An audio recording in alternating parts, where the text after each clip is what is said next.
आपने देखा होगा कि जब मनमोहन सिंह साहब की सरकार थी केंद्र में, तब अमिताभ बच्चन जी हो, अक्षय कुमार जी हो, ट्वीट के माध्यम से पेट्रोल और डीजल के बारे में वो लोग बताते थे कि 25 और 30 रुपए का पेट्रोल आज ये लोग महंगा बेच रहे हैं।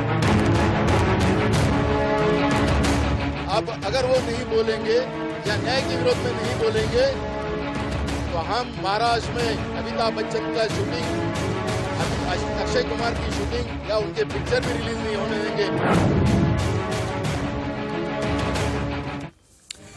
पेट्रोल डीजल एक ऐसी चीज है ना, इस पर जम करके सियासत होती है। खबर यह है कि 11वें दिन पेट्रोल डीजल की कीमत बढ़ी है, लेकिन कांग्रेस सियासत के नाम पर अब धमकी देने पर उतारू हो गई है। वो धमकी जिसमें बड़े बड़े स्टार्स को यह कहा जा रहा है कि आप ट्वीट कीजिए वरना फिर आपकी पिक्चर चलने नहीं देंगे।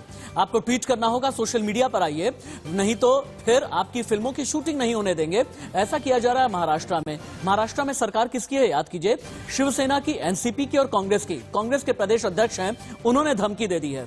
यकीन जानिएगा, कोट अनकोट ये धमकी है। ये धमकी के पीछे कितनी धमक है और आखिरकार पेट्रोल डीजल के नाम पर सियासत वाले कितने काम पर हैं।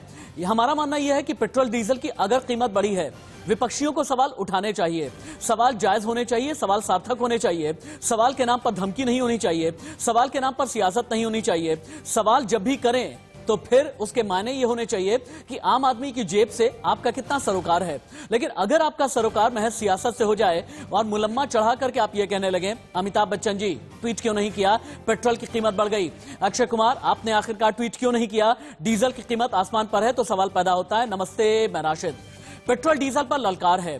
कांग्रेसी बीच में लेकर के आए हैं अक्षय कुमार को, और परवाह क्या पेट्रोल डीजल की है यहाँ पे नहीं, ये सवाल है, क्योंकि बिग बी को धमकी दे डाली है। खबर यह है, नाना पटोले महाराष्ट्र कांग्रेस के अध्यक्ष हैं, धमकी का इन्होंने ताना बाना बुना है। कह ये दिया है कि पहले तो ट्वीट करते थे जब यूपीए की सरकार हुआ करती थी, लेकिन आज की तारीख में कोई ट्वीट नहीं करते हैं, खामोशी की चादर ओढ़े हुए हैं। क्या मोदी सरकार का कोई दबाव है आपके ऊपर? कांग्रेस वाले क्या धमकी के काम पर हैं और सियासत चमकाने की कोशिश में हैं? यह सबसे बड़ा सवाल है। और मैं एक बात क्लियर कर देना चाहूंगा कि चैनल का स्टैंड और ऑर्गेनाइजेशन का स्टैंड एक ही है। आप अगर पेट्रोल डीजल की कीमत पर सवाल उठा रहे हैं तो फिर सरोकार में रखें आम आदमी की जेब, आम आदमी की रसोई, आम आदमी की भलाई। सियासत के नाम पर अगर आप ये कहते हैं कि अमिताभ बच्चन की फिल्मों की शूटिंग नहीं होने देंगे तो इसकी मुखालफत हो रही है, होनी चाहिए। पहली बड़ी खबर, पहली ब्रेकिंग न्यूज, पेट्रोल डीजल की कीमत पर सियासत हो गई है तेज। कांग्रेस ने घसीटा अमिताभ बच्चन का नाम, अक्षय कुमार पर भी कांग्रेस ने उठा दिए सवाल। महाराष्ट्र कांग्रेस अध्यक्ष नाना पटोले ने विवादित बयान दिया है, अमिताभ अक्षय की फिल्में महाराष्ट्र में नहीं देखी जाएंगी, ये नाना पटोले ने बोला है। और हां, सवाल किए हैं कि आप मोदी सरकार के दबाव में हैं, अब बड़े स्टार आखिरकार ट्वीट क्यों नहीं कर रहे हैं। नाना पटोले ये कहना चाहते हैं, यूपीए के शासनकाल में अमिताभ बच्चन ने ट्वीट किया था, यूपीए के शासनकाल में अक्षय कुमार ने आवाज उठाई थी, आखिरकार ये दोनों बड़े सितारे अब आवाज क्यों नहीं उठा रहे हैं? सवाल बहुत बड़ा है। सियासत ने क्या इतना मजबूर कर दिया है? आप सड़क पर आइए, सड़क पर आकर के आपको आवाज उठानी है, उठाइए, लेकिन कम से कम धमकी के काम पर तो न रहें। ये इंडिया न्यूज का सवाल है। सुने नाना पटोले ने क्या कहा है, राम कदम बीजेपी के जो नेता हैं किस तरह से जवाब दिया, सुनिए। आपने देखा होगा कि जब मनमोहन सिंह साहब की सरकार थी केंद्र में, तब अमिताभ बच्चन जी हो, अक्षय कुमार जी हो, ट्वीट के माध्यम से पेट्रोल और डीजल के बारे में वो लोग बताते थे कि 25 और 30 रुपए का पेट्रोल आज ये लोग महंगा बेच रहे हैं। आज अंतर्राष्ट्रीय बाजार में कच्चे तेल के दाम कम होने के बाद भी जिस तरह से डीजल पेट्रोल के दाम बढ़ाकर, गैस के दाम बढ़ाकर हिंदुस्तान की जनता के जेब काटने का महापाप भाजपा की, नरेंद्र मोदी की सरकार जो कर रही है, आप क्यों नहीं बोल रहे हैं? विदेश में बैठे थे कुछ लोग, षड्यंत्र के तहत भारतवर्ष को बदनाम कर रहे हैं। कांग्रेस उनके समर्थन में उतरी है। अब इन्होंने सीमाओं की हद पार कर दी। ये उन कलाकारों को रोकेंगे जो कलाकार मां भारती के साथ खड़े हैं। कांग्रेस के नेता कान खोल करके सुन ले, जो भी व्यक्ति या सम्मानित कलाकार देश के साथ खड़ा है, उसके साथ समूचा देश खड़ा है। अब अगर वो नहीं बोलेंगे या न्याय के विरोध में नहीं बोलेंगे तो हम महाराष्ट्र में अमिताभ बच्चन का शूटिंग, अभी अक्षय कुमार की शूटिंग या उनके पिक्चर भी रिलीज नहीं होने देंगे। ये भूमिका कांग्रेस लेंगी। देश के प्रतिभावान और सम्मानित कलाकार अमिताभ बच्चन जी और अक्षय कुमार को कांग्रेस के नेता दिन दहाड़े धमकी दे रहे हैं।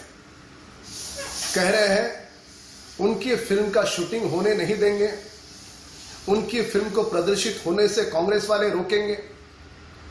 क्या अपराध है अमिताभ बच्चन जी का? देश हित में उन्होंने ट्वीट किया, क्या यह अपराध हो सकता है? अमिताभ जी या अक्षय कुमार या सेलिब्रिटीज के ऊपर बोला तो दिन भर खबर चलती है, नए नए अध्यक्ष बने, उनको भी अपना नाम कमाना है, तो उनको लगता है कि चलो दिन भर की पब्लिसिटी इनके नाम से मिलती है। कौन बंद कर सकता है? कैसे बंद कर सकते हैं? लोकतंत्र है, कानून का राज है। आप सत्तारूढ़ पार्टी के अध्यक्ष होंगे, इसका मतलब ये नहीं है कि आप मालिक हो गए। मालिक हो जैसे अधिकार थोड़ी मिले हैं। पेट्रोल डीजल की सियासत के नाम पर कांग्रेसी जो है वो धमकी के काम पर हैं, और ये धमकी कितनी जायज है या फिर नहीं, इसी पर डिबेट को हम ओपन कर देते हैं कि जब कुछ नहीं मिला तो धमकी देने पर उतारू हो जाएंगे क्या। मेरे साथ जितने गेस्ट जुड़े हुए हैं उनका मैं एक बार तारुफ करा दूं।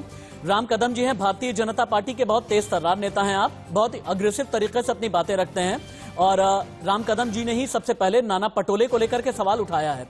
सुमन अर्पण, आप पॉलिटिकल एनालिस्ट हैं। दीपक झा जी हैं, राजनीतिक विश्लेषक हैं। संजय द्विवेदी, प्रवक्ता शिवसेना, थोड़ी देर के बाद में जुड़ने वाले हैं। और ब्रिजमोहन श्रीवास्तव जी हैं, एनसीपी के बहुत जाने माने नेता हैं और मेरे डिबेट में अक्सर ही अपना बेशकीमती समय दिया करते हैं। सबसे पहले तो बहुत धन्यवाद कहना चाहूंगा आप सभी का वक्त बहुत बहुमूल्य है, लेकिन आपने मेरे ऑर्गेनाइजेशन के लिए वक्त निकाला है। दीपक झा जी, पहला सवाल मेरा आपसे है, पेट्रोल डीजल के नाम पर धमकी देने पर क्या कांग्रेस उतारू हो जाएगी? ये कितना जायज है? राशिद भाई, देखिए, धमकी की बात नहीं होती है। ये वही नरेंद्र मोदी जी हैं। अब आप कहेंगे कि नरेंद्र मोदी जी का नाम लाते हैं। नरेंद्र मोदी जी कहते थे जब डीजल पेट्रोल का कीमत बढ़ता है तो देश की अर्थव्यवस्था चौपट हो रही है। राजनाथ सिंह कहते थे कि देखो क्या हो रहा है मनमोहन सिंह की राजकाल में। और आपकी स्मृति ईरानी कहती थी सड़कों पे उतर के चूड़ियां बेचते थे। और प्रधानमंत्री नरेंद्र मोदी का तो यहाँ तक बयान आता था, कहते थे जब रुपया गिरता है, डॉलर उठता है तो प्रधानमंत्री गिरा हुआ है। ये सारी बातें ठीक है। दीपक भाई सुनिए ना, दीपक भाई विरोध करें आप, लेकिन ऐसा तो नहीं कहेंगे ना कि अमिताभ बच्चन को रोक देंगे, अक्षय कुमार को रोक देंगे। ये तो गुंडागर्दी हो गई ना। विरोध बिल्कुल होना चाहिए, ये तो मैं कह रहा हूँ, विरोध होना चाहिए। राशिद भाई, ये तो गुंडागर्दी नहीं है ना। जब गिरिराज सिंह कहते हैं अगर हिंदुस्तान नहीं अच्छा लगता तो पाकिस्तान चले जाओ, गुंडागर्दी इसको नहीं बोलेंगे ना। जब केंद्रीय मंत्री अच्छा, यानी आप लोग जितने भी कांग्रेस वाले हैं या कांग्रेस के जो सपोर्टर हैं आज की तारीख में, अगर कोई आदर्श स्थापित करना चाहते हैं तो ये बीजेपी से ही आप लोग अभी फिलहाल के लिए टीचिंग ले रहे हैं, ऐसा? देखिए, आदर्श नरेंद्र मोदी जी ने जो स्थापित कर दिया है, देश तो उसी रास्ते पे चल रहा है ना। महंगाई की मार जारी है, लेकिन फिर भी खामोश है सब। मैं देश जानना चाहता है, जिस देश ने अमिताभ बच्चन को, अक्षय कुमार को इतना प्यार दिया, इतनी पब्लिसिटी दिया, इतना पैसा दिया, नरेंद्र मोदी के कार्यकाल में आज चुप क्यों है, खामोश क्यों है? ऐसी उनकी मजबूरी क्या है, देश जानना चाहता है। अनुपम खेर बैलगाड़ी लेके निकलते थे, अमिताभ बच्चन कहते थे मैं गाड़ी का किस्त नहीं दे पाऊंगा, तो अमिताभ बच्चन की देशभक्ति कहां सो गई? देशभक्ति है, मोदी भक्ति है। हाँ। मोदी जी भी स्टार जो बन बैठे हैं, अपने आप को तथाकथित स्टार कह रहे हैं, ये स्टार नहीं है वाकई में। आज इनके ऊपर मुझे लज्जा आती है, शर्म आती है, घृणा आती है अमिताभ बच्चन का नाम लेने में, क्योंकि ये लोग ऐसा। अरे दीपक भाई सारा गुस्सा ठीक है, लेकिन धमकी तो नहीं देंगे ना। राम कदम जी, देखिए आप लोगों को जवाब देंगे, राम कदम जी जवाब देंगे। राम कदम जी बहुत ही अग्रेसिव तरीके से अपनी बात कहते हैं। राम कदम जी जवाब दें, क्या ये धमकी देने वालों को आपका जवाब क्या है जो अमिताभ बच्चन को धमकी दे रहे हैं? माध्यम से देश को बताना चाहता हूँ। राम कदम जी, दीपक भाई रुके, दीपक भाई राम कदम जी हैं। दीपक भाई, let's listen to Ram Kadam जी। अरे दीपक भाई, यहाँ शाब्दिक आतंकवाद थोड़ी ही चलेगा, रुक जाइए ना। राम कदम जी को सुनिए एक बार आप। राम कदम जी बोलें। धन्यवाद आपका। मैं व्यक्ति विशेष टिप्पणी नहीं करूंगा, पर इस बात को मैं यहाँ पे दोहराना चाहूंगा कि महाराष्ट्र की 3 दलों की सरकार लगातार जो बड़े सेलिब्रिटीज हैं उन्हें अपमानित करने के पीछे पड़ी है। भारत रत्न लता मंगेशकर, जिनकी आयु 91 वर्ष की है, जिनकी बहुत बड़ी तपस्या है, जिन्होंने देश का नाम पूरे विश्व में रोशन किया। सचिन तेंदुलकर, जिनकी 24 वर्षों की तपस्या है, उन्होंने भी क्रिकेट के माध्यम से देश का नाम रोशन किया। उनके भी ट्वीट की जांच करने के आदेश इसी कांग्रेस की सरकार ने महाराष्ट्र में दिए। करेक्ट। अब क्या थे उनके ट्वीट के नहीं थे देश राम कदम जी, ट्वीट के नहीं। एक मिनट ब्रिजमोहन जी, एक करके ब्रिजमोहन जी, मैं राम कदम जी के बाद सीधे आप ही के पास आऊंगा। राम कदम जी, एक बार अपनी बात पूरी कर लें। अगर आपको रिबट करना है, इनकी बात का विरोध करना है, आपको पूरा मौका मिलेगा। एक बार राम कदम जी को पूरी तरीके से सुन लें। राम कदम जी बोलें। धन्यवाद। लता मंगेशकर है, अक्षय कुमार है, अमिताभ है या सचिन तेंदुलकर है, इनका क्या अपराध है? कौन सा दंड देने की बात कांग्रेस के नेता कर रहे हैं? जो विदेश के षड्यंत्रकारी लोग मां भारती को बदनाम करने का दुस्साहस कर रहे हैं, हाँ। ऐसे समय पे दल से ऊपर उठ करके राष्ट्र प्रथम होता है। इस बुनियादी बात को समझने की जगह पर कांग्रेस के नेता उस विदेश के षड्यंत्रकारियों का समर्थन कर रहे हैं, उनके प्रवक्ता बन रहे। ये कैसे हो सकता है? ऐसे समय यदि लता मंगेशकर, अक्षय कुमार देश हित का ट्वीट करे हाँ। तो उस पर ये टिप्पणी करने लगते हैं। हाँ। अब पेट्रोल के दाम सस्ते होने चाहिए, ये आप नहीं हम भी चाहते हैं। हाँ। पर पूरे विश्व में कोरोना का पैंडेमिक है, अलग अलग ऑयल की स्थिति है। प्रधानमंत्री मोदी जी के नेतृत्व में पेट्रोल डीजल के दाम कम करने का प्रयास निरंतर जारी है। ठीक है। पर इन नेताओं को इसकी सियासत करनी है। हाँ। बस सियासत करते समय अमिताभ जैसे दिग्गज कलाकार को लेकिन क्या है ना शूटिंग होने राम नहीं कदम देंगे। जी, सियासत का मौका दे फिल्म कौन रहा है, ये भी सवाल पैदा होना चाहिए। इसी लेकर के मैं आगे आपसे जवाब लूंगा। ब्रिजमोहन जी कुछ कहना चाहते हैं, लेकिन उससे पहले मैं एक इंफोग्राफिक दिखाना बहुत जरूरी है। इससे पहले कि मैं एनसीपी के तेज तर्रार नेता ब्रिजमोहन श्रीवास्तव जी के पास में जाऊं, पेट्रोल डीजल की कीमत ने कितनी आग लगाई है पिछले 11 दिन में, यह बताने के लिए एक अपडेट हमने आपके लिए इकट्ठा किया। देखें आप, दिल्ली में पेट्रोल 90 के पार, भोपाल में पेट्रोल 101 के पार चला गया है, मुंबई में पेट्रोल की कीमत 96 रुपए प्रति लीटर के पार चली गई है और पटना में भी पेट्रोल 92 के पार चला गया है। तो ऐसे में सवाल उठना लाजमी है। अब दुनिया के 5 देश आप देखें जहां पर पेट्रोल डीजल सबसे सस्ते हैं और सबसे महंगे हैं। अलग अलग देश को हम यहां पर हमने एक आंकड़ा इकट्ठा किया है। आप देखें, हांगकांग में पेट्रोल की कीमत है 174 रुपए 38 पैसे और वहीं वेनेजुएला में है 1 रुपए 45 पैसे। फिर इसके बाद ये प्लेट चेंज कीजिए। अब आप देखें, सेंट्रल अफ्रीकन रिपब्लिक में जो कीमत है 148 रुपए 8 पैसे है, लेकिन ईरान में जाकर के कीमत हो जाती है लगभग 4.5 रुपए के आसपास। सवाल ये पैदा होता है, भारत में कीमत इतनी ज्यादा क्यों? फिर आप नीदरलैंड्स की तरफ आ जाएं, 147 रुपए 38 पैसे प्रति लीटर की कीमत है। ये सबसे ज्यादा कीमत वाले देश हम दिखा रहे हैं। यहां पर हम आपको दिखा रहे हैं सबसे कम कीमत वाले मुल्क। नॉर्वे में फिर आप चले आइए, 143 रुपए 41 पैसे प्रति लीटर है कीमत और अल्जीरिया में है 25 रुपए 15 पैसे की कीमत। फिर आप ग्रीस में चले आए, अगली जैसे ही प्लेट बदलेगी आपको ग्रीस का आंकड़ा नजर आएगा, 135 रुपए 61 पैसे प्रति लीटर पेट्रोल की कीमत है। लेकिन कुवैत में आप चले जाते हैं 26 रुपए की कीमत है। एक बार फिर से डीबीएच को ओपन कर देते हैं और ब्रिजमोहन जी के पास में चले। ब्रिजमोहन जी, जो भी नाना पटोले ने कहा है, क्या ये कांग्रेस का स्टैंड है? ये तो हम आगे पूछेंगे ही पूछेंगे बाकियों से, लेकिन क्या ये एनसीपी का भी स्टैंड है? क्या ये महाराष्ट्र सरकार का भी स्टैंड है कि अगर ट्वीट नहीं किया पेट्रोल डीजल के नाम पर तो अक्षय कुमार और अमिताभ बच्चन की शूटिंग बंद कर देंगे, फिल्में चलने नहीं देंगे? क्या ये सरकार का स्टैंड है महाराष्ट्र? देखिए, महाराष्ट्र सरकार की तरफ से तो मैं कुछ नहीं कह सकता, लेकिन ये बात जरूर है कि किसी भी ऐसे काम के लिए जी सरकार हमेशा सहयोग देती है जो कानून संगत हो। ये तो सरकार को तय करना है। ठीक है। जहां तक बात पटोले जी का कहना है, देखिए कि पटोले जी ने जो बात की है उसके पीछे खाली उनके विचार नहीं है। हाँ। ये बात लगातार जनता की तरफ से भी आ रही है, लगातार हम लोगों के पास टेलीफोन आ रहे हैं, ट्वीट्स आ रहे हैं हम लोगों के पास, उस पर लोग इस बात की शिकायत कर रहे हैं कि क्या कारण है कि ये जो सेलिब्रिटीज है तो छोटे छोटे मुद्दों के ऊपर भी अपने बयान देती थी इसके पहले। जैसे मई 2011 में अक्षय कुमार ने, 27 फरवरी 2012 में अक्षय कुमार ने, 24 मई 2012 में अमिताभ बच्चन जी ने, 26 मई 2012 अमिताभ बच्चन ने, 14 अक्टूबर 2012 में अनुपम खेर जी ने, लगातार जब पेट्रोल की कीमत, डीजल की कीमत 2 या 3 रुपए भी बढ़ी तो उन्होंने प्रतिक्रिया व्यक्त की थी, क्योंकि उस समय इस देश में आजादी थी, स्वतंत्रता थी बोलने की। अभी चूंकि स्वतंत्रता खत्म हो गई है, उसी की जांच हमारी पार्टी भी करवा रही है। हम ये जानना चाहते हैं कि ट्वीट के ऊपर कोई आपत्ति नहीं है, आप ट्वीट कुछ भी करिए, ट्वीट की आजादी के ऊपर हम लोग कोई बात नहीं करना चाहते, लेकिन ट्वीट किस हालात में किया गया, किस दबाव में किया गया या किस दबाव में नहीं किया जा रहा, ये तो देश जानना चाहते हैं। ठीक है, एक बार के लिए आपकी बात अच्छा कर लें, अपनी बात पूरी करें। बिल्कुल करें, बिल्कुल करें। देखिए क्या है कि कला और कलाकार बिल्कुल उसी तरह जैसे सूरज की रोशनी पर किसी का एकाधिकार नहीं हो सकता, उसी ढंग से कला और कलाकार के ऊपर किसी का एकाधिकार नहीं है। अमिताभ बच्चन जी का पिक्चर हम लोगों ने भी देखा है, पैसे देकर, उन पे हमारा भी हक है, लेकिन हम गरीब जनता के लिए जब वो आवाज उठाते हैं तो इसका इंडिकेटर पूरे संसार में जाता है। अभी आपको याद होगा स्वीडन में अच्छा। इंस्टीट्यूट है वीडेन के नाम से, उसने पूरे संसार के 174 देशों का मूल्यांकन किया है कि वहां पे डेमोक्रेसी का क्या लेवल है। उसमें भारत 90 नंबर पे आया है। उनका कहना यह है कि हिंदुस्तान के अंदर जो डेमोक्रेसी वो श्रिंक कर रही है, सुकड़ रही है, क्योंकि यहाँ पे सिविल सोसाइटी को और मीडिया को अपनी बात कहने का मौका नहीं दिया जा रहा। तो ये पूरे संसार के अंदर इसकी गूंज है। आप ये बात कर रहे राम कदम जी तो इन सारी चीजों को देखते नहीं है। इनके सामने तो एक ही मुद्दा है कि किसी धर्म की बात कर लें, किसी धर्म की खिलाफत कर लें। अरे आप ये सोचिए कि अगर संसार के अंदर ये मैसेज जाएगा कि हिंदुस्तान में डेमोक्रेसी श्रिंक कर रही है, तो ना हमारे पास निवेश आएगा, ना हमारे पास नौकरियां पैदा होंगी। यानी ये कहना चाहते हैं राम कदम जी, ब्रिजमोहन जी ये कहना चाहते हैं कि बहुत ही दर्द है, बहुत ही दबाव है, बहुत ही तनाव है। नाना पटोले असल में ये कहना चाहते हैं कि यहाँ के लोकतंत्र पर इतना ज्यादा दबाव हो गया है कि जो अभिनेता पहले बोला करते थे और बिल्कुल आजाद जबान में बोला करते थे, ये कहते थे बोल के लब आजाद है तेरे, बोल के जबान अब तक तेरी है, और आज वो जबान दबी हुई है, उसे दबा दिया गया है। यानी लोकतंत्र में दबाया जा रहा है अभिनेताओं को भी। क्या ऐसा कर रहे हैं आप लोग? राम कदम जी जवाब दें। उसके बाद दीपक भाई एक कर्कश सवाल लेकर के आऊंगा। दीपक भाई आपके पास इंतजार कीजिएगा। राम कदम जी बोले। सर, आपकी कीमतें कम होनी चाहिए, ये मोदी सरकार का, हमारी सरकार का निरंतर प्रयास है।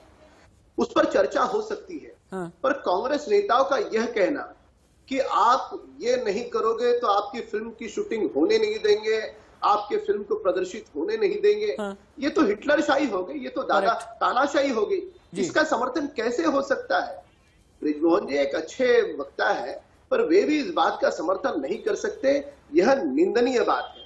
और अमिताभ ऐसे सम्मानित कलाकार हैं जिन्होंने पूरे देश का नाम विश्व में रोशन किया है और उन्हें अभिव्यक्ति की आजादी है। अब अमिताभ बच्चन के नेताओं की अनुमति ले कि हम पर ट्वीट करें, फिर कांग्रेस के नेता उस ट्वीट को मान्यता दे, उसके पश्चात में ट्वीट करे, क्या इस प्रकार की लोकतंत्र में ये चाहते?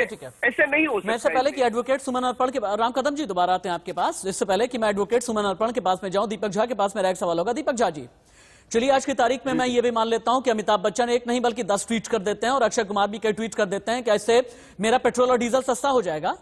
अगर हो जाएगा, अगर ये गारंटी है, मैं कहता हूं मैं पहला इंसान होऊंगा जो कैंपेन चलाऊंगा इसे लेकर के।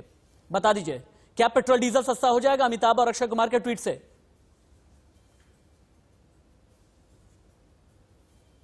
दीपक जी, चलिए ठीक है, दीपक झा के पास में चलते हैं, लेकिन उससे पहले एक बार इंफोग्राफिक स्टूडियो आपको लेकर के चलते हैं, जहां पर आप ये देखें कि डीजल की खपत सबसे ज्यादा कहां पर होती है और डीजल की कीमत के बढ़ने का असर कैसे ये कहा जाता है कि ट्रांसपोर्टेशन पर पड़ेगा और खेती, किसानी, कृषि पर पड़ेगा, एग्रीकल्चर सेक्टर पर पड़ेगा। एक एक करके आप देखिए। इंडस्ट्री में डीजल की खपत होती है लगभग 9.02%। पंप सेट लगभग 3% के आसपास डीजल की खपत होती है। फिर ट्रैक्टर पर आ जाएं आप, 7.5% के आसपास की खपत डीजल की होती है। रेलवे में आप आ जाते हैं तो 3.25% की खपत है और बाकी चीजों में लगभग 11.25% की खपत है। और फिर ट्रक यानी ट्रांसपोर्टेशन में जो खपत है लगभग 28.25% की है। कारें और तिपहिया यानी जो 3 व्हीलर्स हैं वहां पर 28.48% की खपत है और बसों में खपत है 9.5% की। एक बार फिर से इसे समझाना बहुत जरूरी है कि डीजल की खपत ट्रांसपोर्ट और एग्रीकल्चर सेक्टर में कैसे सबसे ज्यादा है, यही हम यहां पर दिखाने की कोशिश कर रहे हैं। इंडस्ट्री से लेकर के पंप सेट तक और इसके अलावा ट्रैक्टर से लेकर के बाकी रेलवे में आप देखें और अदर्स में आप देखें, ट्रक वाले में कितना चला जाता है, कारें और तिपहिया में लगभग 48.48% चला जाता है, बसों में खपत हो जाती है 9.5% की। और इनमें जो सबसे ज्यादा खपत आपको नजर आ रही है, ये सब कुछ एग्रीकल्चर सेक्टर से डायरेक्टली जुड़ा हुआ है। अब आप ये समझें कि कच्चा तेल किस कीमत का है और कच्चे तेल के मुकाबले कितनी गुना ज्यादा पेट्रोल या फिर डीजल की कीमत होती है। और महीना दर महीना हमने एक एक करके निकाला है। जनवरी 2020 से लेकर के अभी तक का पूरा आंकड़ा आपके लिए निकाला है, लगभग 14-15 महीने का। आप देखें, जनवरी 2020 में क्रूड ऑयल की कीमत थी जहां पर 28 रुपए 84 पैसे, पेट्रोल वहां पर था 77 रुपए 79 पैसे, यानी 3 गुना ज्यादा। अब आप आ जाएं लगभग साल भर पहले, फरवरी 2020, वहां पर कच्चे तेल की कीमत हुई 24 रुपए 56 पैसे, लेकिन हमारा और आपका जो पेट्रोल मिलता था ये 75 रुपए हो गया, यानी 3 गुना ज्यादा। मार्च में चूंकि तब तक लॉकडाउन भी लग चुका था, तब उस वक्त में 15 रुपए 60 पैसे कच्चे तेल की कीमत गिरी और 72 रुपए 93 पैसे हिंदुस्तान में लगभग औसत पेट्रोल की कीमत थी, यानी 8 गुना ज्यादा। फिर उसके बाद आप आ जाइए मई में भी कुछ इसी तरह से 5 गुना ज्यादा रही कीमत। जून में अगर आप आ जाते हैं 19 रुपए 35 पैसे कच्चे तेल के दाम, और लेकिन 80 रुपए के आसपास जो है पेट्रोल की कीमत थी, 4 गुना ज्यादा। जुलाई में भी ठीक इसी तरह से 4 गुना ज्यादा, अगस्त 2020 में भी 4 गुना ज्यादा, सितंबर 2020 में भी लगभग 4 गुना कच्चे तेल के मुकाबले, यानी 3 गुना, 4 गुना, 5 गुना, 8 गुना। ऐसा क्यों होता है और यह गणित क्या होता है, यह भी हम समझने की कोशिश करेंगे। लेकिन दीपक झा के पास में चलते हैं। दीपक झा, मैं एक सवाल कर रहा था, अगर अक्षय कुमार या अमिताभ बच्चन सोशल मीडिया पर ट्वीट कर देते हैं, क्या पेट्रोल डीजल की कीमत इससे घट जाएगी? जी राशिद भाई, पहली बात तो मैं आपको बधाई देना चाहता हूं और इंडिया न्यूज को बधाई देना चाहता हूं कि इतना साहसिक कदम उठाया है कि आज आपने देश की जनता को दिखाया है। अरे आप लोग धमकी देंगे अमिताभ बच्चन को तो हमारा तो साहस होगा ना। आप अगर अक्षय कुमार को धमकी देंगे दीपक भाई, तो फिर हमें तो साहस दिखाना पड़ेगा ना। राशिद भाई, धमकी नहीं है, अक्षय कुमार हमारे लिए मुद्दे ही नहीं है ना। अक्षय कुमार मुद्दा बनाया जा रहा है भाजपा के द्वारा। मैं तो कहता हूँ अक्षय कुमार की क्या मजबूरी थी, अमिताभ बच्चन की क्या मजबूरी थी, और इनको कितने पैसे दिए जाते थे नरेंद्र मोदी और भाजपा की द्वारा कि सरकार के खिलाफ ट्वीट करो कि डीजल पेट्रोल कब सस्ते होंगे। आज कितने क्या रेट लिस्ट आपके पास होती है? क्या ट्वीट वाली रेट लिस्ट? एडवोकेट सुमन पर बीच में नहीं, एक मिनट क्या आपके पास में रेट लिस्ट होती है क्या? संजय द्विवेदी जी भी जुड़ गए हैं। अरे दीपक भाई, आपके पास में ट्वीट की रेट लिस्ट होती है क्या? कैसे ही ट्वीट कराते हैं क्या कांग्रेस वाले? कैसी तरह से कैंपेन चलाते हैं क्या? ये जो डिजिटल स्ट्राइक वाला स्टॉर्म है, गाने वाले व्यक्ति हैं। हाँ राशिद भाई एक कलाकार है, नाचने गाने से अपना पेट जीविका उपार्जन करते हैं, तो इनको हर चीज में पैसे लेते हैं, हर बोलने का पैसा लेते हैं, किसी भी कार्यक्रम में जाते हैं तो नहीं पैसा भाई, लेते हैं। अब आप भी ऐसी बात कर रहे हैं, अब ट्वीट करने का थोड़ा ही पैसा लेंगे, आप भी ऐसी बात कर रहे हैं। जाकर के जासूसी की है क्या आप लोगों ने? संजय द्विवेदी के पास में चलते हैं। राम कदम जी एक मिनट रुके, राम कदम जी एक मिनट, हाँ एक मिनट, हाँ संजय द्विवेदी के पास में चलते हैं। संजय द्विवेदी जी, हाँ ठीक है, ओके दीपक भाई, ओके दीपक भाई, हाँ ठीक है, हो गया। आप लोगों ने उठा, अरे दीपक भाई, आप मुझे पता है कि प्रज्वलित रहते हैं, ईश्वर आपको और भी प्रज्वलित रखे, आपकी रोशनी और भी ज्यादा तेज करे, लेकिन बाकियों के पास भी जाने दीजिए, मुझे संजय द्विवेदी जी के पास भी जाने दीजिए, क्योंकि प्रवक्ता शिवसेना संजय द्विवेदी भी मेरे साथ में जुड़े हैं। संजय जी मुझे ये बताएं, क्योंकि नाना पटोले ने ये कहा है, कांग्रेस के प्रदेश अध्यक्ष ने ये कह दिया है कि अमिताभ बच्चन और अक्षय कुमार की फिल्में चलने नहीं देंगे, शूटिंग होने नहीं देंगे। अगर इन्होंने ट्वीट नहीं किया तो क्या महाराष्ट्र सरकार इन्हें रोकने की कोशिश करेगी? क्या इन पर लाठी डंडे इनकी शूटिंग पर बरसाए जाएंगे क्या, या गुंडागर्दी दिखाई जाएगी? राशिद भाई, मैं एक बात आपसे कहना चाहता हूँ, अभी आपने बड़ी अच्छी दिखा रहे थे, 1 साल की आपने दिखाई कि सर 20 रुपए क्रूड डाल था, 25 रुपए क्रूड डाल था, 27 रुपए क्रूड डाल था। मैं एक चीज आपसे और कहना चाहता हूं, 2014 से पहले क्रूड ऑयल की कीमत क्या थी? 100 से 150 रुपए पर बैरल कीमत थी, उसके बाद रेट क्या थे? इनके स्मृति ईरानी से लेके जितने इनके मंत्री, माननीय राजनाथ सिंह केंद्रीय मंत्री हैं, सभी ने कहा पेट्रोल के दाम बहुत ज्यादा है और इसको कम करना चाहिए। हमारी सरकार आएगी तो हमारी सरकार इस दामों को कम करेगी। आप देखिए उस समय क्रूड ऑयल महंगा था, लेकिन पेट्रोल के दाम क्या थे, डीजल के दाम क्या थे? आज क्रूड ऑयल सस्ता है, तो ये निश्चित मान लीजिए आप। नहीं तो अमिताभ बच्चन सस्ता करवा देंगे क्या? अक्षय कुमार के जरिए सस्ता हो जाएगा क्या संजय भाई? यहाँ पे बात, राशिद भाई बात यहाँ इसकी नहीं है, यहाँ पे हम सब सम्मानित नागरिक हैं। हम हमारे देश की जनता चाहती है कि जो भी इस तरह की समस्याएं हैं, समस्या तो है नहीं है। आज अगर पेट्रोल डीजल दाम बढ़ रहा है तो मध्यम वर्गीय किसान भाई लोग परेशान नहीं है। तो अगर अमिताभ बच्चन या जो भी हमारे सेलिब्रिटी हैं या जो इस टाइप के लोग हैं इसका विरोध करें तो क्या गलत है? ये इसको विरोध करना चाहिए। अच्छा, पूरी देश की जनता नहीं, विरोध करना चाहिए, लेकिन धमकी तो नहीं देनी चाहिए ना। धमकी तो फिर उसके बाद क्रिमिनल ऑफेंस हो जाता है ना, कि देखो तुम्हें मैं शूटिंग नहीं करने दूंगा, तुम्हारी फिल्में चलने नहीं दूंगा। ये राजनेता थोड़ी ही कहते हैं, इसके लिए ये जो हफ्ते वसूल करते हैं ये लोग कहते हैं संजय भाई, ये शिष्टाचारी राजनेता की जबान थोड़ी है।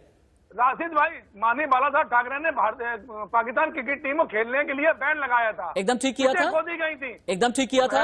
अमिताभ अक्षय कुमार पाकिस्तानी थोड़ी है संजय भाई। लेकिन देखिए बाला साहब ठाकरे तो महाराष्ट्र के शेर थे, मेरी बात सुनिए, बाला साहब ठाकरे महाराष्ट्र के शेर थे, और उन्होंने अगर ललकारा है तो पाकिस्तान को ललकारा है, अपने अदाकारों को नहीं ललकारा है। एडवोकेट सुमन पर बीच में बात आ सकती है, और जो बात संजय जी कह रहे हैं, संजय जी आपकी बात लेकर के जा रहा हूं मैं, संजय जी आपकी बात लेकर के जा रहा हूं संजय भाई। अरे सवाल सुनिए सुमन पर जी, पहले सवाल सुनिए मेरा। संजय भाई का जो सवाल है उनका सीधे तौर पर यह कहना है, 2014 में पहली बार सत्ता में जब प्रधानमंत्री नरेंद्र मोदी आए, कच्चे तेल का ग्लोबल रेट था $110 प्रति बैरल। और दिल्ली में पेट्रोल की कीमत थी 71 रुपए 41 पैसे। कल की कीमत मैं लेकर के बैठा हुआ हूं, $64 प्रति बैरल की है। इस हिसाब से दिल्ली में पेट्रोल की कीमत 42 होनी चाहिए, आज की तारीख में 90 है। ऐसा क्यों? बस सीधा जवाब दीजिएगा मुझे। सुमन अर्पण। बिल्कुल, मैं आपको सीधा सा और बिल्कुल सिंपल एग्जांपल देकर अपनी बात एक्सप्लेन करना चाहूंगी। 42 रुपए का पेट्रोल मुझे 90 रुपए का क्यों मिल रहा है? सुमन अर्पण। देखिए, आप सभी लोगों का दावा ये, जितेंद्र जी आप भी यही कह रहे हैं, ब्रिजमोहन आप भी यही कह रहे हैं कि हाँ, कि जब से सेंट्रल गवर्नमेंट आई है पेट्रोल के दाम दिन पर दिन बढ़ रहे हैं। मैं एक छोटा सा एग्जांपल देती हूँ। आप कहते हैं कि क्रूड ऑयल सस्ता है, जब क्रूड ऑयल रिफाइनरी और हमारे पास ट्रांसपोर्टेशन के थ्रू हमारे पास पॉइंट है। एक छोटा सा एग्जांपल ले लीजिए, मान लीजिए आज पेट्रोल का अरे दाम मैडम, आप लोग ठीक है, कितना मोदी जी बनेंगे जरा देश में बताइए ना। दीपक भाई अपनी लॉ को कंट्रोल में रखें। दीपक भाई अपनी लॉ को कंट्रोल में रखें। एक मिनट दीपक जी। अरे दीपक भाई मुझे रोकना पड़ेगा, ऐसे नहीं होता दीपक भाई, ऐसे नहीं होता। नहीं, राजनीति का शिष्टाचार होता है, डिबेट का एक डेकोरम होता है। दीपक भाई नहीं, दीपक भाई महिला पहली बात बोल रही है, इन्हें बोलने दें। दीपक झा जी बोलने दें। दीपक जी प्लीज। सुमन अर्पण जी बोलिए। राशिद भाई, मैं जुमलेबाजी मत करने दीजिए कृपया करके, जुमलेबाजी मत करिए। ओके ठीक है, नरेंद्र मोदी हाँ ठीक है। प्रधानमंत्री बने, अरे दीपक झा जी, दुनिया में क्रूड ऑयल अरे दीपक भाई कम हुआ था, नरेंद्र मोदी जी ने अब रुक जाइए, एक काम करते हैं, बोल दीजिए पेट्रोल डीजल की कीमत में टैक्स नहीं दिखा दीजिए। चलिए इन्फोग्राफिक स्टूडियो चलते हैं। अगर यहाँ पर चीख चिल्लाहट होगी, शाब्दिक उग्रवाद होगा, मैं रोक दूंगा, किसी को भी रोक दूंगा मैं। पेट्रोल डीजल की कीमत में टैक्स का गणित क्या है, और आपको पेट्रोल डीजल में टैक्स का गणित समझाने के लिए हमने एक पूरा चार्ट तैयार किया है। ये चार्ट आपको ये बता रहा है कि बेस प्राइस में 31 रुपए 82 पैसे पेट्रोल का होता है और लगभग 33-34 रुपए के आसपास डीजल की कीमत होती है। इसमें किराया लग जाता है लगभग 25 से 28 पैसे। एक्साइज ड्यूटी बहुत ज्यादा लगा दी जाती है, 32 से 33 रुपए के आसपास पेट्रोल डीजल पर लग जाती है एक्साइज ड्यूटी। फिर आ जाता है डीलर कमीशन, फिर उसके बाद आ जाता है राज्यों का वैट यानी वैल्यू एडेड टैक्सेस। फिर आकर के कुल कीमत हो जाती है कितनी? 90 रुपए। तो ऐसे में सवाल ये उठता है, एक्साइज ड्यूटी पर कंट्रोल क्यों नहीं किया जाता? राम कदम जी एक्साइज ड्यूटी पर कंट्रोल क्यों नहीं किया जाता? बता दूं यहाँ पर स्पष्टता के साथ, जो दर्द आम आदमी का है वही दर्द इस केंद्र सरकार का भी है। यह केंद्र सरकार लोकतंत्र के अंतिम पायदान पर जो अंत्योदय है, जो अंतिम व्यक्ति खड़ा है, उसके उत्थान की बात करने वाली। राम कदम जी, दर्द की दवा भी तो मिलनी चाहिए ना। नहीं, सुने, देखिए पूरा विश्व ये कोरोना के पैंडेमिक में जूझ रहा है। ऐसे हालात में केवल एक बात को लेकर के नहीं होगा, संस्कार कर रहे हैं इस देश के अंतिम पायदान में पड़े हुए व्यक्तियों का। पूरे देश में दीपक भाई, मेरी डिबेट में आप बिल्कुल नॉटी बॉय बन जाते हैं। रुकिए ना, थोड़ा सा रुकिए ना अपनी थोड़ी शाब्दिक शरारत। अरे सुनिए ना मेरी दीपक भाई, सुनिए ना, शाब्दिक शरारत रोकिए। राम कदम जी को सुनिए, राम कदम जी बोले। मैं विनम्रता से इतना ही कहना चाह रहा था कि आदरणीय प्रधानमंत्री जी निरंतर प्रयास कर रहे हैं कि इसके दाम कम हो। हमने अगर देखा होगा कि पूरे देश में कश्मीर से कन्याकुमारी तक और हिमालय से लेकर के बंगाल तक सब विकास के काम चल रहे हैं। और इस पैंडेमिक में जिस प्रकार से सारा विश्व जूझ रहा है, वैसे हमारा देश भी जूझ रहा है। कोई नहीं चाहता कि पेट्रोल डीजल के दाम बढ़े, हर व्यक्ति चाहता है इसके दाम कम हो, और मोदी जी भी वही चाह रहे, सरकार भी वही चाह रहे। पर पेट्रोल डीजल के नाम पर जो विपक्ष सियासत कर रहा है, और सियासत करने के बाद यहाँ पर कुछ लोग कह रहे हैं कि अमिताभ जी ने ट्वीट करने के पैसे लिए थे, अक्षय कुमार जी ने ट्वीट करने के पैसे लिए थे। यानी एक तरफ आप उन्हें धमकी दोगे कि शूटिंग करने नहीं देंगे, और दूसरी तरफ उन्होंने पैसे लिए थे इस प्रकार का कहकर उन्हें अपमानित करोगे। इस प्रकार की सियासत इस देश में नहीं चलेगी। पेट्रोल डीजल के दाम कम करने के लिए भारतीय जनता पार्टी निरंतर प्रयास कर रही है। ये बाकी के कांग्रेस के नेता इस प्रकार से सम्मानित कलाकारों को अपमानित न करें। ठीक है ब्रिजमोहन जी, एक और भी बात है। प्रधानमंत्री, अरे नहीं दीपक भाई रुकिए आप। ब्रिजमोहन जी, एक और भी बात है। प्रधानमंत्री ने आसमान छूती कीमतों का ठिकरा पिछली सरकारों के सिर फोड़ा है। एक बार सभी को स्क्रीन पर उतार देंगे हम। प्रधानमंत्री ये कहते हैं कि अगर देश को ऊर्जा के मामले में आत्मनिर्भर बनाने का काम पहले किया गया होता, यूपीए सरकार के वक्त में किया गया होता, जिसमें एनसीपी भी रही है, तो आज ज्यादा आयात नहीं करना पड़ता। और यही एक वजह है कि आज पेट्रोल डीजल की कीमत जो है आसमान छू रही है। यानी पिछली सरकारों का पाप है जिसका बोझ ढोना पड़ रहा है, और यही एक वजह है कि आम आदमी पर इसका बोझ पड़ रहा है। ब्रिजमोहन जी, देखिए, प्रधानमंत्री जी ने 2011 में एक बयान दिया था पेट्रोल की कीमतों को बढ़ने के ऊपर, उनको 2011 से समस्या के बारे में मालूम था। जिस दिन वो प्रधानमंत्री बने उस दिन से आज 7 साल हो गए। इस 7 साल में उन्होंने इस समस्या के समाधान के लिए क्या किया, उनको देश को ये भी बताना चाहिए। मैं आपसे ये कहना चाहता हूँ कि उन्होंने एक ही काम किया है, उन्होंने पेट्रोल और डीजल को एक आधार बना लिया है आम आदमी से पैसे खींचने का। पिछले 6 साल में इन्होंने 20 लाख करोड़ रुपए आम आदमी से वसूला है डीजल और पेट्रोल के नाम पर। इससे इनकी पूरी सरकार चल रही है। 14 लाख करोड़, आपने ज्यादा बता दिया। 14 लाख करोड़ का आंकड़ा मेरे पास में है। आर्थिक दृष्टि नहीं है, उसका ये नुकसान पूरे देश को हो रहा है और एक गरीब आदमी आज पीड़ित है। तो 100 रुपए लीटर का पेट्रोल आप दोगे, ये आपका कमिटमेंट था। बाबा रामदेव चिल्ला के बोलते थे कि 35 रुपए लीटर पेट्रोल बेचूंगा मैं, मेरी सरकार आने दीजिए, भारतीय जनता पार्टी की सरकार बनने दीजिए, आम आदमी को 35 रुपए लीटर पेट्रोल मिलेगा। कहाँ है आज बाबा रामदेव, कहाँ है आज बीजेपी के नेता रामदास जी? सुमन अर्पण जी, सुमन जी जवाब दें। मोदी सरकार में क्रूड 41% सस्ता, पेट्रोल 26% महंगा, ऐसा क्यों? क्रूड 41% सस्ता, पेट्रोल 26% महंगा, ऐसा क्यों? मैं सिर्फ एक ही बात, इस बात का इतना ही जवाब देना चाहूंगी।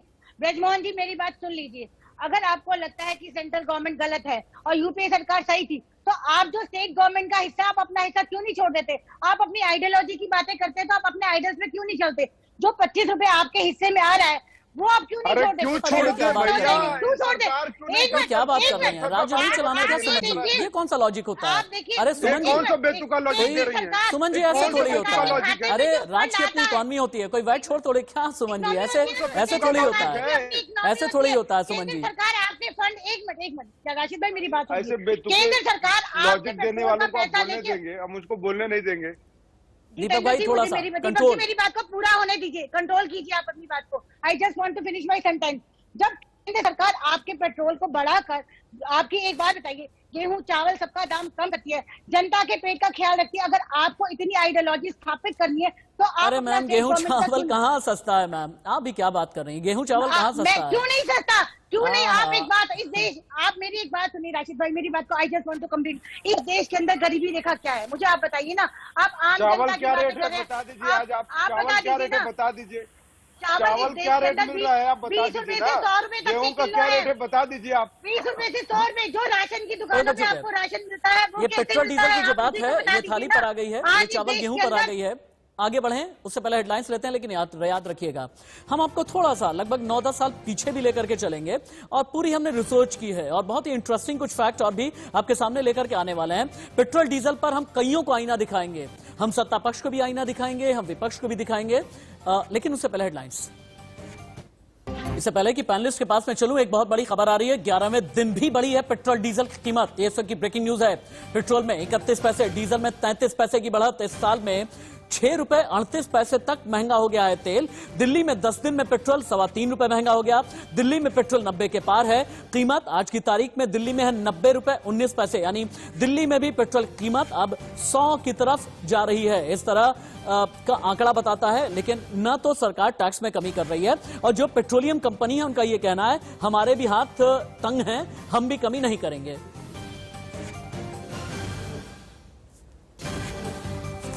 अब आगे बढ़ेंगे, हम आपको दिखाएंगे कि तस्वीर भी बदली है, तासीर भी बदली है, वक्त बदला है, साल बदला है, लेकिन आपको कुछ एक जैसा नजर आएगा।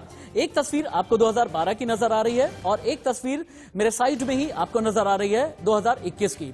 2012 में जब भारतीय जनता पार्टी वाले पेट्रोल की कीमत जब आसमान छू रही थी, जब सड़क पर उतरे हुए थे, और 2021 में अब कांग्रेस का यह कहना है और कांग्रेस वालों का यह कहना है कि अमिताभ बच्चन, अक्षय कुमार जैसों को हम शूटिंग नहीं करने देंगे, उनकी फिल्में चलने नहीं देंगे अगर ट्वीट नहीं किया तो। इसी तरह से 2022 और 2021 में शब्दों में और कितना परिवर्तन आ गया है, यह भी एक बार आप देखें कि नेता वही हैं, शब्दों में परिवर्तन आ गया है। कैसे? 9 साल में देखिए। मोर्चा देश भर में एलपीजी की जो कटौती है, जो कैप है, उसको लेकर संघर्ष करेगी। हमने बार बार बढ़ती महंगाई के खिलाफ प्रदर्शन किया है, बार बार कांग्रेस के नेतृत्व से पूछा है कि देश की संसद में अगर देश के प्रधानमंत्री ये बयान देते हैं कि 100 दिन में महंगाई पर वो नियंत्रण पाएंगे और अपने वादे को पूरा नहीं कर पाते, तो ऐसे अर्थशास्त्री प्रधानमंत्री पर देश की जनता किस प्रकार से भरोसा कर सकती है? पेट्रोल और डीजल के दाम में जो फ्लक्चुएशन होता है वो सीधे सीधे अंतर्राष्ट्रीय स्तर पर तेल के दाम पर निर्भर करता है, उस पर हमारा कोई कंट्रोल नहीं है। बहुत बार कम भी हुए हैं दाम, जब वहां कम होते हैं तो यहां कम हो जाते हैं। पर मैं केंद्र सरकार को बहुत बधाई दूंगा, आगे आने वाले समय में पेट्रोल और डीजल के दाम कम हो इसकी पूरी व्यवस्था सरकार कर रही है। आज से लगभग 10 साल पहले टीवी कमर्शियल में एक बड़ा प्यारा सा बच्चा आया था। इस टीवी कमर्शियल में ये छोटा सा बच्चा, क्यूट सा बच्चा कैसे ये कहता है कि क्या करूं, पेट्रोल खत्म ही नहीं होता है। आज 10 साल के बाद ये बच्चा बड़ा भी हो गया होगा, समझदार भी हो गया होगा, फिर अब ये क्या कहेगा ये सोचने और समझने वाली बात है। लेकिन ये 10 साल पहले का एक ऐड देखें जहां पर एक छोटा बच्चा कह रहा है क्या करूं, पेट्रोल खत्म ही नहीं होता है। बहुत ही क्यूट ऐड है।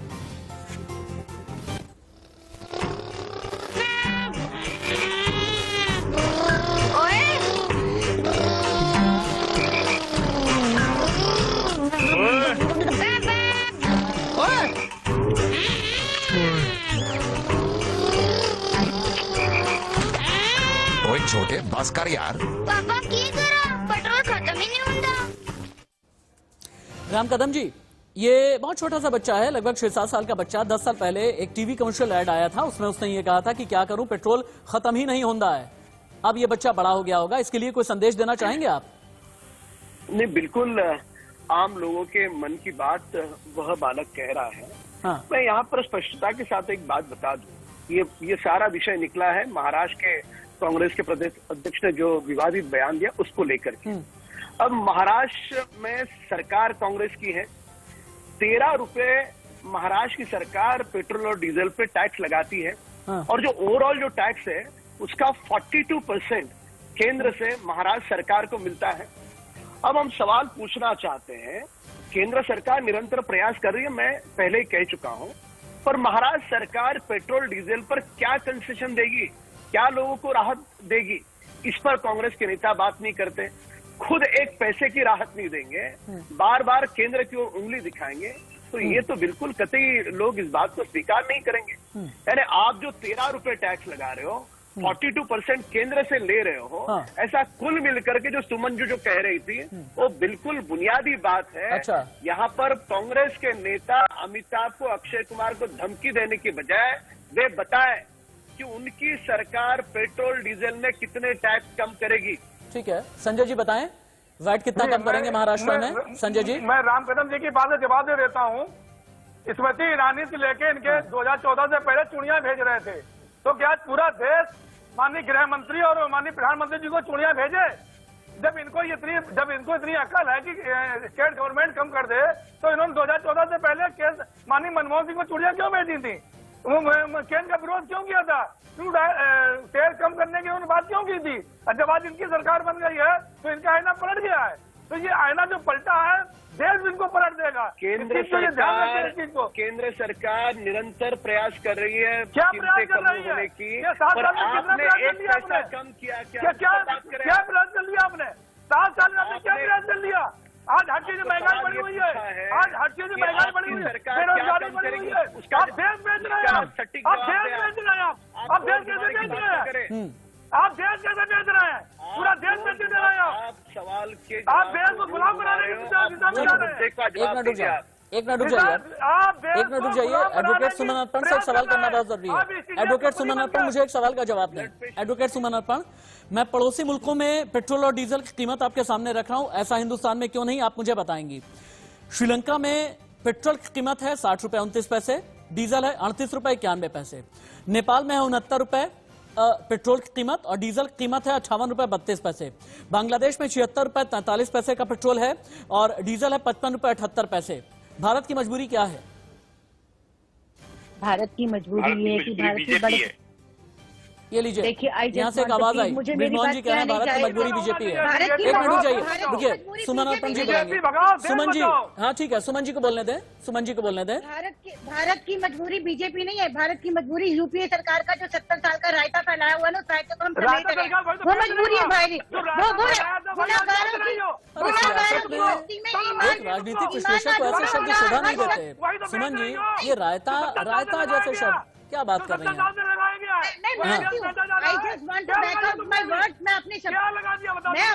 सुमन जी, रायता फैलाना, आप भी क्या बात कर रही हैं? ऐसे शब्दों का इस्तेमाल होता है क्या?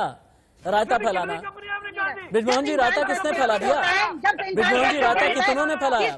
ब्रिजमोहन जी बोलेंगे, ब्रिजमोहन जी बोलेंगे, ब्रिजमोहन जी बोलेंगे, ब्रिजमोहन जी बोलेंगे, ब्रिजमोहन जी बोलेंगे। नहीं, ब्रिजमोहन जी बहुत वरिष्ठ हैं, उनको बोलने दीजिए। ब्रिजमोहन जी बहुत वरिष्ठ हैं, प्लीज उन्हें बोलने दें, बहुत सीनियर है ब्रिजमोहन जी। ब्रिजमोहन जी बोलें। क्या बोल रहे हैं आप? अभी सुमन अर्पण का ये कहना है कि 70 साल में बाकी पार्टियों ने रायता फैला दिया, उसे ही हम समेटने में लगे हुए हैं। मैं ये जानना चाहता हूं, रायता कितनों ने फैलाया पेट्रोल डीजल के नाम पर? देखिए सुमित जी, जिन शब्दों का उपयोग कर रही है मैं सोचता हूँ वो ठीक नहीं है। बस एक रामदास कदम से बात कहना चाहता हूँ कि मध्य प्रदेश में भारतीय जनता पार्टी की सरकार 36 रुपए प्रति लीटर पेट्रोल के ऊपर वसूल रही है। अगर ये महाराष्ट्र सरकार को जो सलाह देना चाहते हैं तो ये मध्य प्रदेश की सरकार को भी सलाह दे दे इस मामले में, ये बिहार सरकार को भी दे दें, ये उत्तराखंड में भी दे दें, ये उत्तर प्रदेश में भी दे दें। खाली महाराष्ट्र, इनको दर्द इस बात का है कि जब से महाराष्ट्र में अगाड़ी सरकार बनी और उद्धव ठाकरे जी के नेतृत्व में जब से सरकार बहुत जनता के हितों का काम कर रही है, तब से इनके पेट पे दर्द हो रहा है कि कैसे भी करके हम इस सरकार को ये बताएं कि इसकी क्या कमियां हैं। ये समझ लें 5 साल तक ये सरकार बहुत ताकत से काम करेगी और उसके आने वाले 5 साल में भी सरकार जनता के हितों के लिए पूरा संघर्ष करेगी। कुछ फैक्ट भी मैं लेकर के आता हूं आप लोगों के सामने, कुछ फैक्ट लेकर के आता हूं, जरा गौर से देखिएगा। पेट्रोल डीजल की कीमत आखिरकार बढ़ी क्यों है, ये भी जानना बहुत जरूरी है। मैंने भी थोड़ी देर पहले पूछा था ना सुमन अर्पण जी से, लेकिन उन्होंने कह दिया कि रायता फैल गया है। नहीं मैम, ये रायते जैसी कोई बात नहीं है। आप बहुत ही लॉजिकल तरीके से देखें जो मैं समझा रहा हूं सभी लोग। क्या है ना, तेल उत्पादक देशों ने अपना प्रोडक्शन घटा दिया है और इससे कच्चा तेल हो गया है महंगा। अमेरिका में नए राहत पैकेज को लेकर के कई पॉजिटिव अपडेट्स आ गए हैं और अमेरिकी राहत पैकेज की वजह से कच्चे तेल की मांग बढ़ने लगी है।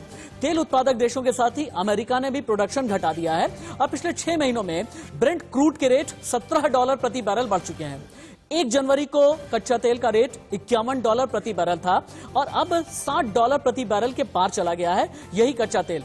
42 दिन में कच्चे तेल की कीमत में 20% का इजाफा हुआ है और आगे आने वाले दिनों में भी ब्रेंट क्रूड का रेट $60 की रेंज या फिर इसके ऊपर ही बने रहने की संभावना है, ऐसा तमाम विश्लेषकों का कहना है और मानना है। ये कुल मिला जुलाकर के वजह है कि पेट्रोल डीजल की कीमत बढ़ रही है। लेकिन राम कदम जी, एक सवाल पूछना चाहूंगा आपसे। मैंने पड़ोसी मुल्कों का तो आंकड़ा रखा था, एक और भी आंकड़ा आपके सामने पेश करने जा रहा हूं, सुनिएगा आप। वेनेजुएला में पेट्रोल ₹1.5, ईरान में ₹4.5, अंगोला में ₹17, अल्जीरिया में ₹25, कुवैत में ₹25, भारत में ₹100। ऐसी क्या मजबूरी है सरकार की? क्यों नहीं एक्साइज ड्यूटी में कट करते? 6 साल में 14 लाख करोड़ तो कमा लिए हैं, थोड़ा कट कर दीजिए। देखिए, इस बुनियादी बात को समझने की आवश्यकता है कि सरकार कतई नहीं चाहती कि पेट्रोल डीजल के दाम बढ़े, वे कम हो। ये सरकार की मंशा है, सरकार के प्रयास है।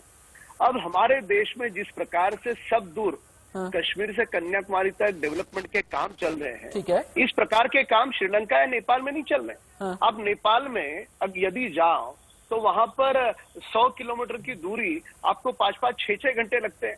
हमारे देश में सब जगह पे सड़कों के काम चल रहे, ब्रिजेस के काम चल रहे, सब जगहों पर हमारा देश प्रोग्रेस कर रहा है। अब ये प्रोग्रेस कर रहा है तो ये सारा जो कोरोना का पैंडेमिक है, देश प्रोग्रेस करे, ये तो बहुत अच्छी बात है, लेकिन प्रोग्रेस के साथ राम कदम जी, मुझे अपनी जेब में पैसे चाहिए, मुझे 2 जून की रोटी चाहिए, मुझे रोटी कपड़ा मकान चाहिए, मुझे रसोई भरी हुई मिलनी चाहिए, कम से कम मेरी थाली ठीक ठाक रहे, पोषक तत्व उसमें रहे, ये भी बात होनी चाहिए।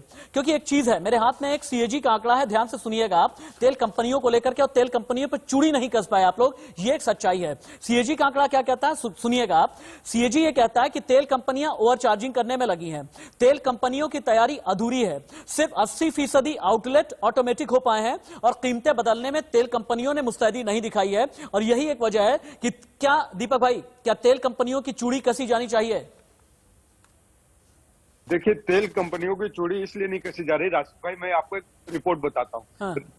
रिलायंस जो प्राइवेट सेक्टर की कंपनी है, रिलायंस मार्केट से लगभग बाहर हो गई थी क्योंकि वो पेट्रोल की कीमतों का मुकाबला नहीं कर पा रही थी सरकारी कंपनियों को। तो मोदी जी ने उसको राहत देने के लिए सरकारी कंपनियों के तेल की कीमत बढ़ाते गए और उस लेवल पे ला दिए कि रिलायंस में मार्केट में आ जाएगा। कुछ दिनों में क्या होगा कि सरकारी कंपनियों को बेच देंगे, सारा का सारा रिलायंस के हाथों में चला जाएगा। इसका एक बहुत बड़ा पहलू है जो शायद आज आपको मजाक लग रहा है, लेकिन आने वाले कुछ सालों में देखेंगे कि वाकई में सत्य हो जाएगा। ठीक है, दीपक झा जी, राम कदम जी, ब्रिजमोहन जी और इसके अलावा संजय द्विवेदी जी, एडवोकेट सुमन अर्पण, बहुत बहुत धन्यवाद, बहुत बहुत शुक्रिया मेरे डिबेट में अपना बेशकीमती समय देने के लिए और बहुत ही संयम के साथ में डिबेट में हिस्सा लेने के लिए। अंत में एक बात कहना चाहूंगा, राजनीति है, जहां पर विपक्ष को विरोध करने का अधिकार है। ये लोकतांत्रिक शक्ति उसे मिली रहती है और इसी से लोकतंत्र मजबूत होता है। लेकिन विरोध करने के नाम पर धमकी नहीं होनी चाहिए। अमिताभ बच्चन और अक्षय कुमार को यह नहीं कि कहा जाना चाहिए कि आप लोग ट्वीट नहीं कर रहे हैं, आपकी पिक्चर चलने नहीं देंगे, आपकी फिल्मों की शूटिंग महाराष्ट्र में होने नहीं देंगे। ये धमकी की श्रेणी में है और धमकी वाली राजनीति कभी भी स्वीकार्य नहीं होती है। ये भारत का इतिहास पिछले लगभग 7.5 दशकों में गवा रहा है। एक ब्रेक, कहीं मत जाइएगा।